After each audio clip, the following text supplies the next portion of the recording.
Buenas tardes, profesora. Hoy día voy a disertar y explicarle quiénes fueron los hermanos Carrera y qué hicieron por la historia de Chile. Ahora les voy a contar quién eran los hermanos Carrera. Estaba Javiera Carrera, que era la mayor de los hermanos, Juan José Carrera, José Miguel Carrera y Luis Carrera, que era el menor de los hermanos. Cabe decir que la familia tuvo una participación demasiado activa e importante en el proceso independentista de Chile. Ahora les voy a hacer un breve resumen de cada hermano Carrera y una pequeña descripción de él.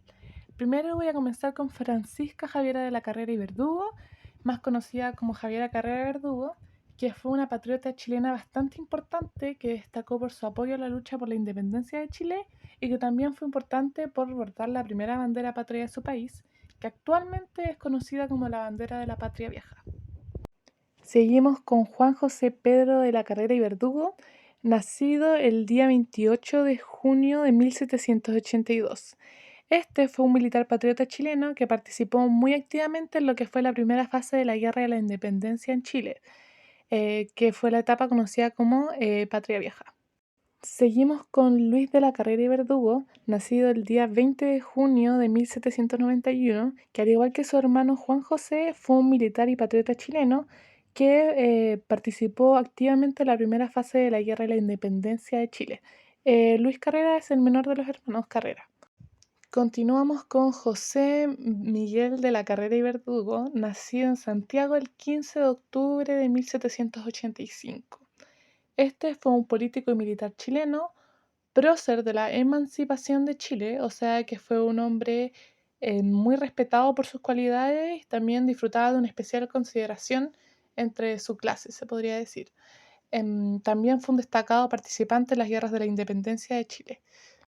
Adentrándome un poco más en la historia, los hermanos Carrera participaron muy activamente por nuestra independencia. En el periodo de la Patria Vieja, que esto abarcó de 1810 a 1814, detentando gran poder político y militar. De hecho, Juan José ostentaba al grado de sargento mayor del Batallón de Granaderos de Chile, cuando su hermano llegó de España en 1811. Luego, en 1813, Juan José fue designado presidente de la Junta Representativa de la Soberanía. Ese mismo año, y junto a Luis, con sus tropas de artillería, se enfrentaron al combate de Hierbas Buenas y sitio de Chillán. Juan José también combatió en San Carlos y Luis, por su parte, estuvo en la defensa de Talca. Ese mismo año, la Junta de Gobierno designó como general en jefe del ejército a Bernardo O'Higgins Riquelme. Él, muy alarmado por el giro que estaban tomando los acontecimientos y convencido de que los fracasos que habían tenido se debía a la impericia de los hermanos Carrera, decidió separar a todos ellos de sus cargos. Esta medida trajo como consecuencia el odio de los hermanos Carrera hacia O'Higgins. En mayo de 1814, los realistas, que eran las personas que tenían la férrea defensa y la lealtad exhibida para la corona española, con los patriotas, que era el grupo político que defendía la total independencia de Chile, llegaron a un entendimiento por medio del Tratado de Lircay. En este tratado se reconoció la soberanía y autoridad de Fernando VII en Chile, como también se solicitó el envío de representantes locales a la Cortes de Cádiz para fiscalizar, obviamente. También se buscaba el respeto a todos los tratados comerciales que Chile había logrado anteriormente. Bueno, debido a esto, José Miguel Carrera no estuvo muy de acuerdo y dio un golpe de Estado, donde derribó al director supremo Francisco de la Lastra y Sota, lo que a su vez indignó a O'Higgins por estimar que ponía en grave peligro la causa de la patria. Bueno, y como explicaba anteriormente, después del Tratado de Lircay y de vuelta en el gobierno, José Miguel Carrera y sus partidos, se produjo un quiebre entre los patriotas que llevó incluso al enfrentamiento entre ambos bandos, donde O'Higgins se dirigió a Santiago para desconocer el gobierno. Esto fue el 26 de agosto de 1814, donde O'Higgins cruza el río Maipo con tan solo 400 hombres y 2 cañones. Desde Santiago, el coronel Luis Carrera preparaba un contingente cercano a los 1.200 hombres. El combate inició aproximadamente a las 1 de la tarde y terminó pasadas las 6 con el triunfo de los Carreras. En el sector de Tres Acequias se realizó un cañoneo prolongado y posterior, repliegue de las tropas carreristas al observar la trayectoria a su favor del combate. O'Higgins, en las inmediaciones del sector norte de Ochagavía, perdió su caballo, fue herido a bala y tuvo que retirarse. 2 cañones de propiedad de sus tropas fueron perdidos en el lugar. Cuando se preparaba para proseguir el enfrentamiento, al día siguiente, O'Higgins recibió la noticia del desembarco de nuevas tropas realistas al mando de Mariano Osorio, que venía con instrucciones de no aceptar el tratado. Frente a este hecho, cambió de parecer, reconociendo el nuevo gobierno y se puso bajo las órdenes de Carrera.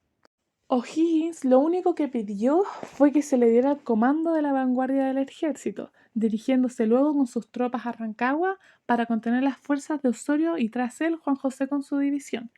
El 1 y el 2 de octubre de 1814 se desarrolló la batalla de Rancagua, donde O'Higgins concentró sus fuerzas en la plaza esperando en vano el auxilio de Carrera, que se encontraba en las inmediaciones. Los realistas triunfaron en la contienda, provocando grandes pérdidas en las fuerzas patriotas, dando término al periodo llamado la Patria Vieja. Entonces fue cuando comenzó la emigración de los chilenos a Mendoza. El gobernador intendente era el general José de San Martín Matorras, quien a su vez estaba preparando un ejército para lograr la independencia de Sudamérica. Aquí fue donde comenzó la rivalidad entre los carreristas y los o'higginistas, debiendo intervenir San Martín para apaciguar los ánimos. Finalmente el gobernador solicitó a los Carreras que abandonaran Mendoza. Entonces los hermanos se dirigieron a principios de noviembre a Buenos Aires. En esta ciudad los Carreras pasaron años difíciles y de carencias económicas, pero siempre buscando el apoyo para liberar a su patria. José Miguel fue por ayuda a los Estados Unidos, mientras que Juan José, Luis y Javiera trabajaban en Buenos Aires. Pero los hermanos Carrera tuvieron grandes problemas en la capital por los conflictos que causaban. De hecho, Luis llegó a abatirse a duelo con uno de los personajes más cercanos a O'Higgins, el irlandés Juan Maquena, hombre que luchó a favor de nuestra independencia durante la Patria Vieja, quien resultó muerto en el lance. Luis Carrera fue encarcelado y acusado de homicidio, pero nada de esto se pudo comprobar en su contra. También en la casa de Javiera, Juan José y Luis planificaron la forma de desplazar a O'Higgins y a San Martín. Mientras José Miguel se encontraba en Estados Unidos, estos preparativos se finiquitaron cuando el hermano ausente llegó, conocidos como la Conspiración de 1817. El ambicioso plan consistía en deponer al gobierno chileno y al mismo tiempo tomar preso a San Martín. En tanto, en Buenos Aires se armarían 2 grupos de poder, uno al mando de Juan José y el otro al mando de Luis. Una vez realizado el objetivo, los hermanos Carrera tendrían nuevamente el poder político, pero la llegada de José Miguel a Buenos Aires coincidió con el triunfo del Ejército Libertador en Chacabuco el 14 de febrero de 1817 y el posterior nombramiento de director supremo a O'Higgins. El intento falló y los hermanos Carrera fueron arrestados. El 5 de agosto de 1817 apresaron a Luis y Juan José cayó 15 días más tarde en la posta de Barranquita San Luis. Ambos fueron conducidos a Mendoza junto a otros comprometidos con la aventura, donde fueron sometidos a juicio y los condenaron a fusilamiento. Javiera, desde Buenos Aires, usó todas sus influencias para salvarlos. Incluso urdió un plan para liberarlos, en el cual comprometió a la esposa de Juan José, Ana María Cotapos, en una carta donde le escribió las siguientes indicaciones. Pide permiso para visitar a tu marido en Mendoza. Vente trayendo 4.000 pesos para comprar por el precio que puedas a un oficial de los guardias, que los porteños se compran como carneros y hazlos jugar. Trae agua fuerte y sierras para cortar las chavetas de los grillos. Hazte en este caso más digna y más amable que lo que eres. Imita a Madame Lavette. Pero lamentablemente Ana María fue descubierta y no logró una gestión favorable. Bueno, vamos a recordar a José Miguel Carreras en Estados Unidos. Sin más recursos en Argentina, Carrera decidió apelar a sus conocidos en Estados Unidos, principalmente, y no sé si está bien dicho, Poinsett, quien fuera amigo suyo cuando fue gobernante. Así fue como se embarcó a bordo del helicóptero sin dinero y sin hablar inglés, que logró dominar en los 3 meses que duró el viaje en barco.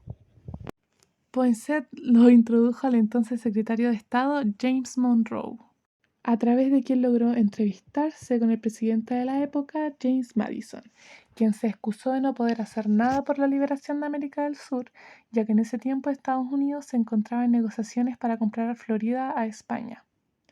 Carrera reanudó su relación con otro amigo, el comodoro David Porter, quien más tarde lo ayudaría en su estadía. Adicionalmente, en New York logró relacionarse con varios militares europeos de importancia, quienes lo aconsejaron respecto a cómo debía proceder. Incluso logró ser admitido en la logia masónica estadounidense San Juan número 1 de New York, perteneciente a la Grand Lodge of New York, el 24 de febrero de 1816, según consta en su diario, lo cual le sirvió para hacer contactos que le serían vitales en su misión. Muchos norteamericanos fueron deslumbrados por Carrera y lo ayudaron, tanto en términos económicos como prestándose a servir a su lado. Gracias a su empatía, figura y finura de sus modales, resultaba muy convincente y digno de admiración. Al cabo de 5 años, José Miguel Carrera logró reunir 5 embarcaciones: la corbeta Clifton, la fragata General Scott, la goleta Davy y los bergantines Savage y Regent, además de armamento y soldados para la liberación de Chile. Llegó de vuelta a Argentina el 9 de febrero de 1817, según consigna en su diario. El ejército de los Andes había iniciado el cruce de la cordillera y la campaña se encontraba en un momento muy delicado. Carrera se negó a poner su flotilla al mando de San Martín, aduciendo que hacer tal cosa equivalía a decidir por adelanto el futuro gobierno de Chile. Según Diego José Benavente, Carrera dijo: entonces San Martín no va a liberar al país, sino a conquistarlo. No va a dejar a los pueblos que elijan sus mandatarios, sino a imponerlo. En consecuencia, el director supremo de las Provincias Unidas del Río de Plata, Juan Martín Pueyrredón, le impidió el paso a él y a su flota, la que después de un intento de José Miguel de zarpar sin permiso fue requisada y este fue encarcelado a bordo del bergantín Belén el 29 de marzo. En su manifiesto a los pueblos, Carrera dice que después de la batalla de Chacabuco, San Martín fue a visitarlo el 15 de abril para explicarle que su arresto se habría debido a motivos políticos, pero que ahora no había obstáculo para su libertad. Poco después, a través de su hermana, se le dieron pasaportes para él y sus hermanos, lo que Carrera interpretó como un acto de querer eliminarlo. Pero al final, Carrera prefirió escapar un poco antes del 18 de abril, para lo que contó con la ayuda del comandante del Belén, Manuel de Monteverde, y del oficial estadounidense William Kennedy. José Miguel estuvo en Montevideo, donde ahí mismo fue que recibe la noticia de la ejecución que tuvo lugar el 8 de abril de 1818, donde ejecutaron a sus hermanos, Luis Carrera y Juan José Carrera. Explicando un poco mejor lo que fue la ejecución de Juan José Carrera y Luis Carrera, desde Chile O'Higgins y San Martín pidieron el sobreseimiento de los dos hermanos y la opinión pública miró estas gestiones con simpatía. Podría haber significado el término de las viejas disensiones partidistas. Sin embargo, el 14 de abril la noticia funesta llegó a la ciudad de Santiago. Juan José y Luis Carrera habían sido ajusticiados en Mendoza. Después de ser expulsado de Montevideo, Carrera tomó parte en la lucha entre los unitarios y los federalistas en Argentina, apoyando a estos últimos. Luego del triunfo de los federalistas, no obtuvo la ayuda necesaria para regresar a Chile. Por ello, se internó en Las Pampas, acompañado de algunos soldados chilenos y grupos de indígenas, iniciando una serie de correrías con la idea de llegar a nuestro país a través de algún paso. Dejaba atrás a su esposa Mercedes Fontecilla, a 5 hijos y a su querida patria. Bueno, y como dije, decidió internarse en Las Pampas junto a soldados chilenos con los que tenía la esperanza de cruzar la cordillera y así poder llegar a Chile, pero se encontraron con las tropas del coronel José Albino Gutiérrez en Punta del Metano. Y debido a esto fue que apresaron y condenaron a muerte a José Miguel Carrera. Su fusilamiento se produjo el 4 de septiembre de 1821 en Mendoza. Bueno, para finalizar la presentación, quiero recalcar y que se sepa que, bueno, José Miguel Carrera fue muy importante de los cuatro hermanos, creo que fue el que más resaltó, fue ambicioso, rebelde, intrépido, pero siempre por el mejor de la patria. También pudimos ver que Luis y Juan José, al igual que él, daban todo por la independencia de Chile, Y Javiera Carrera ayudó mucho en el término de, por ejemplo, que en su casa se guardaban armas, en su casa se hacían reuniones, por todo esto. Y bueno, esa es la conclusión de mi presentación.